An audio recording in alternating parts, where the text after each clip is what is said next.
Hello বন্ধুরা, good morning.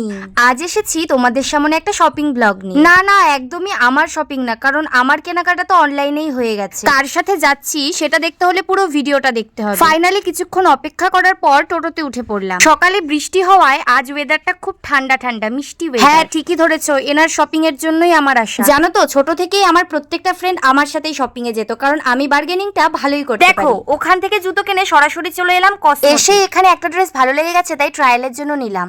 But আমি তো এরকম ড্রেস পরি না, তাই একটু আনকমফোর্টেবল ফিল হচ্ছিল। ওইদিকে দিদি শাড়ি দেখছিল, আর শাড়ি একটা পছন্দ হওয়ায় নিয়েও নিয়েছে। মেয়েদের রক্তের সাথে ন্যাকামো মিশে আছে। এইদিকে দেখো বিলিং করছিল, আমরা এখানে একটু ঢং করছিলাম। ওইখান থেকে বেরিয়ে সরাসরি চলে গেলাম দা পার্কে, দিনহাটার ফেমাস দোকান। ওমা, সেখানকার দাম দেখা তো চোখ কপালে উঠে গেছে। আমরা মেয়ে বস, আমরা 100 জায়গায় ঘোরাঘুরি করে এক জায়গা থেকে ড্রেস, এই দোকান ওই দোকান, এই মল ওই মল, কইরে টুকটাক কিছু কেনাকাটা করলো। আমার একটা কানের কেনার ছিল, তাই চলে এলাম জুয়েলারি শপে। আর দিদিও এখানে কানের, লিপস্টিক এগুলো। আমাদের দিনহাটায় কিন্তু 90% ডেকোরেশন কমপ্লিট। দিদি যে শাড়িটা নিয়েছিল সেটারই ব্লাউজ কাটাতে এসেছি। এদিকে দেখো আমরা দুজনকে কতটা ভালোবাসি এই প্রমাণ করার জন্য এগুলো করছি। না মোটেও ভিডিও এখানে শেষ নয়। ভিডিও নেক্সট পার্টের জন্য আমার চ্যানেলটা সাবস্ক্রাইব করতে হবে। আজ আসি, বাই।